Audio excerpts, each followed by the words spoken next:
এখন কিন্তু আর এই ফেসিস সরকার নাই যে আপনারা ইনাতে এদিকে তাকায় কথা বলেন আপনি ওদিকে তাকায় একটা মাটি ফোর করা যাত্রীদের সাথে আপনি সুন্দর ব্যবহার করবেন আপনারা ওই ওই রই রই বেকার সব গেলি কই ওই বেকার তুই শুই না যা আমার টাকা দিয়া যা ওই বেকার তুই শুই না যা।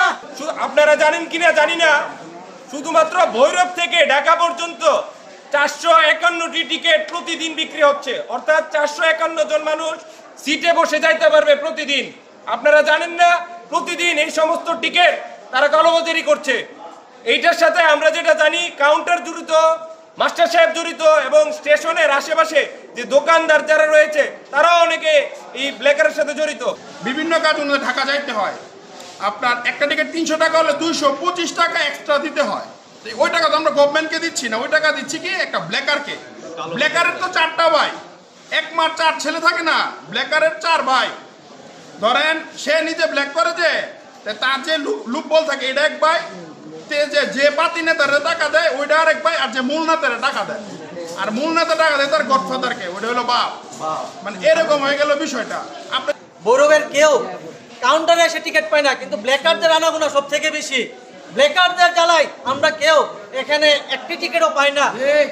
10 দিন 12 দিন আগে আসলে আমরা কোনো টিকিট পাই না। কেন এই সমস্যা? কেন আমাদের এখানে প্রশাসন আছে, তাদের কি কাজ? তাদের কাজটা কি?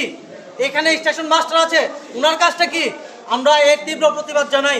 আমরা এই বেকার মুক্ত ভৈরব চাই। বেকার সব গেলি কই ওই বেকার তুই শুই না যা আমার টাকা দিয়া যা বেকার সব গেলি কই। হ্যাঁ, এটা আপনাদের কাছে আমাদের দাবি, কারণ আপনারা হলেন সরকার। আমাদের ট্যাক্সের টাকায়, প্রবাসীদের রেমিটেন্সের টাকায় আপনাদের বেতন আসে, আমরা টিকিট কাটি সেজন্য আপনাদের বেতন আসে। আমরা আপনারা ভাই ভাই দেশের নাগরিক, তা আপনাদের কাছে আমরা এটা আশা করতে পারি এবং এটা আপনাদের দায়িত্ব। খুব ব্ল্যাকার যেন আপনাদের কাছ থেকে টিকিটের কোনো সুবিধা না পায়। বাকিটা আমরা দেখবো, আমাদের প্রশাসনের সাময়িকভাবে আমরা দেখবো। ধন্যবাদ। আমরা একটা প্রতিবাদী কর্মসূচি করছি, ওনারা আমরা পাই নাই, তো ওনারা যেভাবে পাবো আমরা ওনার সাথে ফোনে বা সশরীরে অন্য জায়গায় পেলে আমরা যোগাযোগ করবো। আমরা শান্তিপূর্ণ কর্মসূচি করলাম। আপনার টিকিট কালোবাজারের বিষয়টা হয়তো আপনি অবগত আছেন, এই স্টেশনের টিকিট কালোবাজারি হয় এবং চাঁদাবাজি, মাদকের যাতে কোনো কিছু না, স্পেশালি টিকিট কালোবাজার এটা নিয়ে, যেহেতু স্টেশন এটা আমরা নিজেও কিনি, তো ওই বিষয়টা আমরা স্টেশন মাস্টারকে এখন পাই নাই। আপনার রেলওয়ে থানা, হ্যাঁ আপনাকে বলে যাচ্ছি, আপনারা তো হচ্ছে নিরাপত্তার দায়িত্বে আছে।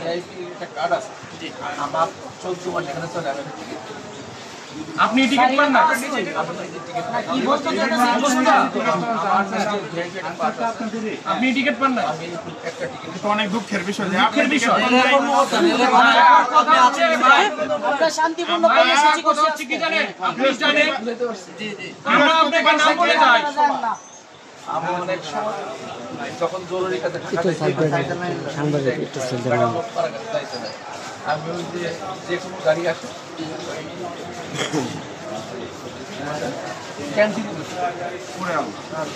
টিকিট পান না। আপনি টিকিট পান না? এটা আমাদের জন্য কলঙ্ক, লজ্জা। এটা আমাদের জন্য লজ্জা। আচ্ছা, আমরা নামটা বলে যাই। স্টেশনের ঠিক কাউন্টারের উপর যে মতি, সে ব্যবসা করছে, এই ছোট ছোট দোকান বলে যে টিকিট রাখে, সে ব্যবসা করে। আপনার এখানে একটা দোকান আছে, এই যে আপন, সেও টিকিট কালোবাজারের ব্যবসা করে। না, মামলা দিচ্ছে, অতীতের মামলা শেষ। অতীতের মামলার হিসাব বাদ দিন।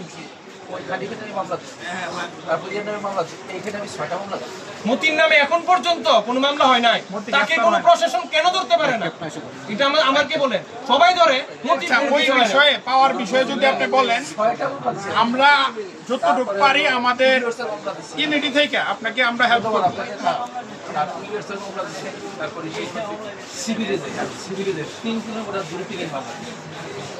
না, মতির কেন কিছু হয় না? এটা হচ্ছে আমাদের সবাই ধরা খায়, মতির কেন কিছু হয় না?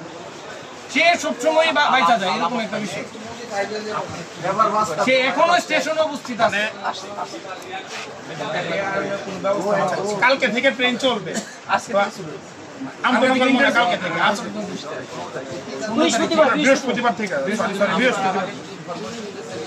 আমরা। আচ্ছা, ধন্যবাদ। ওই বেকার তুই শুই না যা আমার টাকা দিয়া যা আর করিস না দালালি। সবার কথা বলছি না, কিন্তু অনেক দোকানদার আছে, আমরা জানি অনেক দোকানদার আছে, আপনারা যারা জানেন এই ব্ল্যাকারের সাথে জড়িত।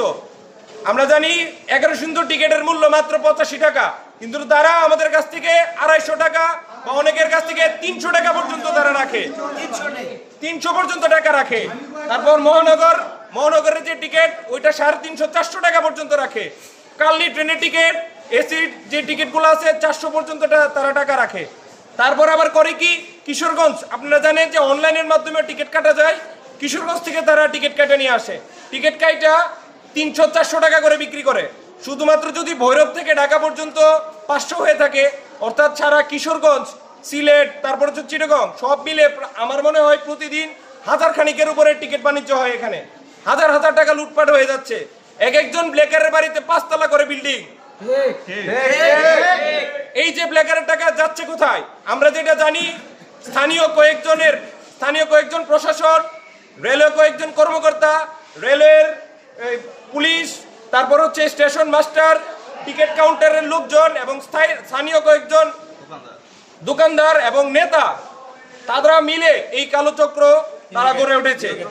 অনেক বছর যাবত এই কালো চক্র গড়ে উঠেছে। আমরা স্বাধীন বাংলাদেশ, আপনারা জানেন ছাত্র সমাজ এই দেশকে স্বাধীন করেছে।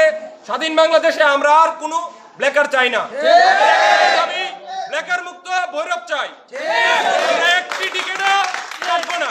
আপনি একবার চিন্তা করেন, 85 টাকার টিকিট যদি 300 টাকা হয়, তাহলে যে ভাই বা যে বোন যাবে, যে ছাত্ররা যাবে, তাদের অভিভাবক যদি দিনমজুর হয়, তাহলে সে কত টাকা ইনকাম করে?